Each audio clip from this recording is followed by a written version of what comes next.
à tous les niveaux. Et pas de traces de bison.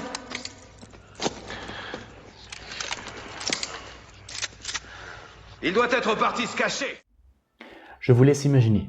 Vous prenez Jean-Claude Van Damme d'un côté, star du cinéma d'action américain au même titre que des acteurs comme Sylvester Stallone, Arnold Schwarzenegger ou encore Bruce Willis, et de l'autre, le jeu vidéo Street Fighter 2, la référence du versus fighting, que ce soit dans les salles d'arcade ou chez soi à la maison avec la version de la Super Nintendo. Vous mélangez le tout et vous obtenez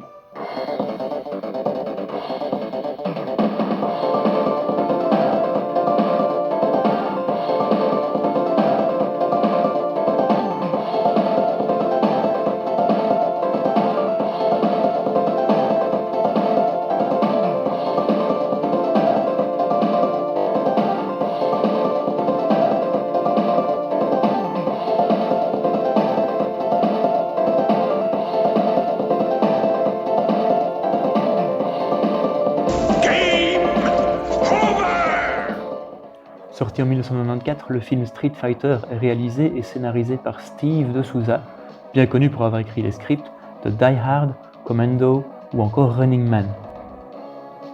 Le scénario fut écrit très rapidement et lors d'une réunion avec Capcom, le deal fut conclu.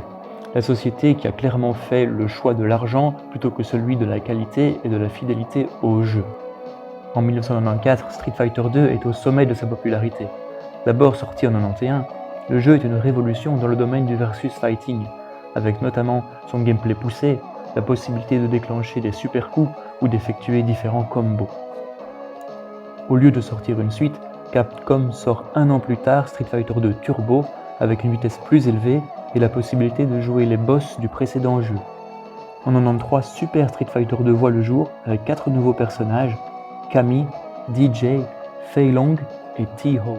Capcom imposera toutefois une condition, que tous les personnages du jeu le plus récent, donc Super Street Fighter 2, soient présents.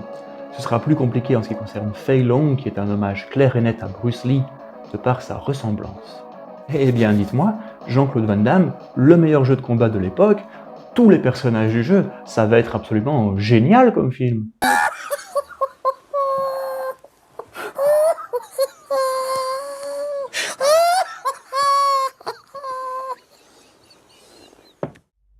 Mais quoi, j'ai dit une connerie? À Shadaloo, le colonel Guile mène le combat contre le général Bison depuis plus de 7 mois. À la suite d'une nouvelle attaque, Bison prend 63 membres d'une organisation humanitaire, ainsi que 3 soldats des nations alliées, en otage. Parmi eux se trouve Carlos Blanca, un ami de Guile. Suite à un ultimatum de 72 heures posé par Bison, Guile mènera une action de sauvetage pour libérer les otages. Alors qui veut rentrer à la maison? Et qui veut venir avec moi?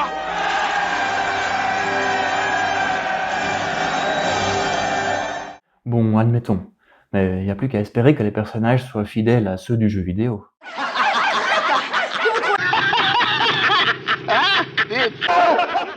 Jean-Claude Van Damme est Guile, le héros de l'histoire.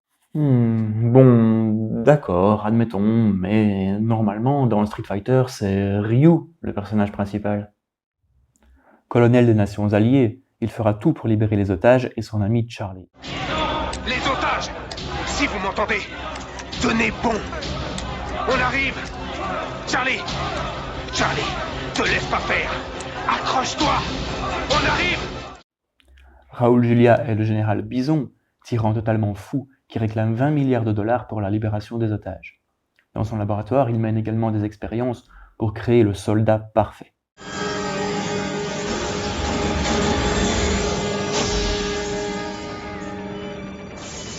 Excellent. Il est tout à fait indiqué. C'est un soldat parfait que nous avons là.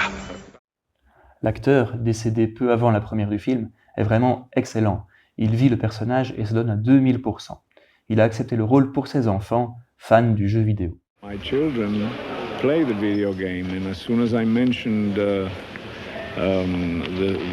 title of the film, all of a sudden their faces lit up. Par ailleurs, Jean-Claude Van Damme a beaucoup aimé travailler avec Raoul Julia.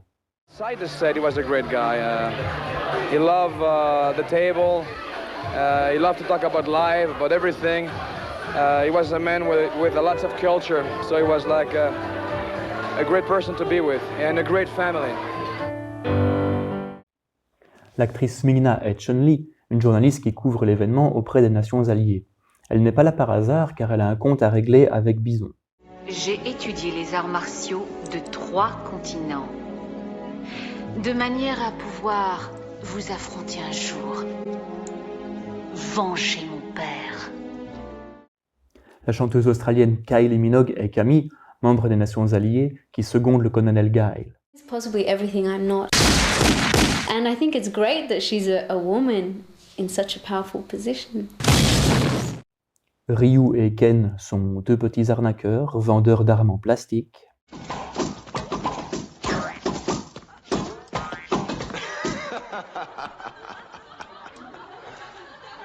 Des jouets.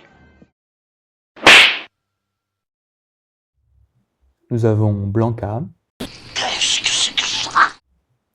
L'idée de le faire passer pour un homme ayant muté est bonne, mais le résultat est totalement raté. On dirait un vieux costume de Hulk des années 70 avec une perruque de Mylène Farmer. Il y a aussi Honda qui travaille avec Chun-Li. Je vous connais, vous? Vous êtes Honda, le sumo de Hawaï? Vous permettez une minute?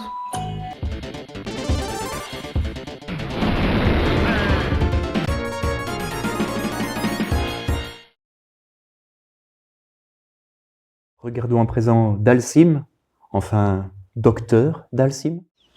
C'est pas possible. C'est possible.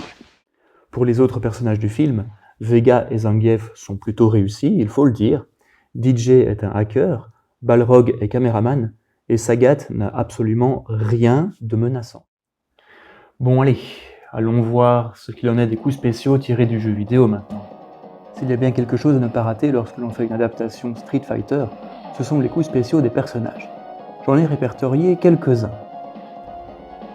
Vous avez le Somersault Kick de Guile 2 fois, le Psycho Crusher de Bison, le Rolling Crystal Flash de Vega, le 100 Hand Slap de Honda, également ce coup spécial de Camille dont j'ai oublié le nom. Et pour le reste, attention, un pauvre Hadouken de Ryu qui sort d'absolument nulle part, ainsi que le Shoryuken de Ken qui fait vraiment pitié. Déjà que l'acteur ne ressemble pas du tout au personnage du jeu, mais en plus on voit clairement qu'il ne sait pas se battre. Même Bridget Wilson dans Mortal Kombat fait mieux.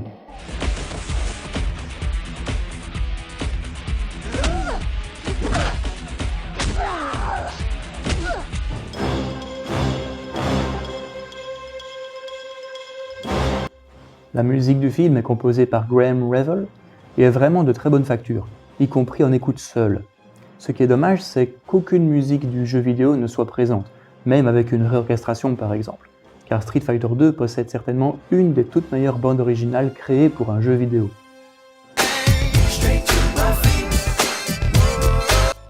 Sur le CD des Various Artists, vous avez un morceau de MC Hammer, encore lui, avec un clip vidéo dans lequel on peut voir Jean-Claude Van Damme danser. Malgré les critiques négatives de la part des journalistes cinéma et des fans du jeu vidéo, le film rapporta beaucoup d'argent à Capcom. Et pour capitaliser sur Street Fighter, ils décidèrent dans la foulée de sortir un jeu vidéo de combat adapté du film. Disponible dans les salles d'arcade, sur la Sega Saturn et sur la PlayStation, le jeu opte pour des graphismes avec des personnages digitalisés, à la manière de son concurrent Mortal Kombat. Si vous avez toujours voulu incarner Jean-Claude Van Damme dans un jeu vidéo, essayez Street Fighter The Game, ce n'est pas si mal que ça. Street Fighter, the movie. For Sega Saturn and Sony PlayStation will blow you away. Light years beyond any other game in the Street Fighter universe. It's the gut-wrenching fight of your life. Experience non-stop action with eye-popping digitized graphics. Battle head-to-head with the stars of the movie. Attack and defend with hundreds of outrageous moves. The clock is ticking. The world is watching. and the fight has just begun. Street Fighter the movie for Saturn and PlayStation is coming soon. Out here, it's a whole other game.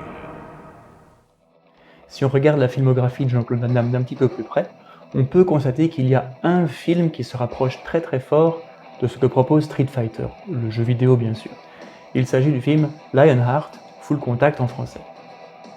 Pour les plus anciens d'entre vous, je vous rappelle que j'avais déjà fait une vidéo sur ce film il y a 2 ans. Dans ce film, nous suivons Léon Gauthier qui doit venir en aide à sa famille en grave difficulté financière.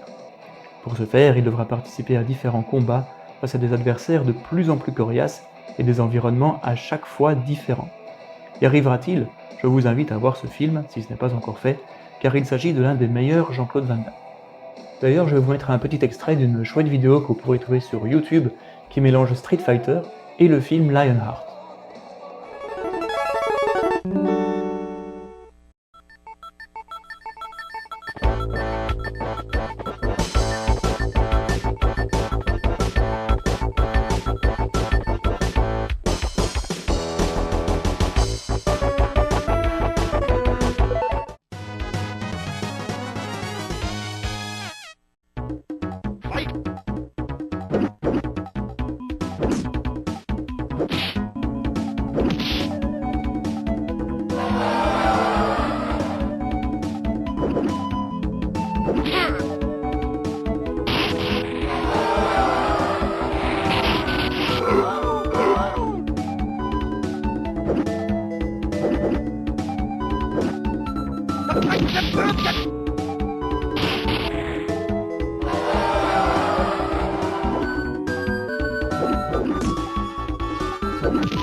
You win!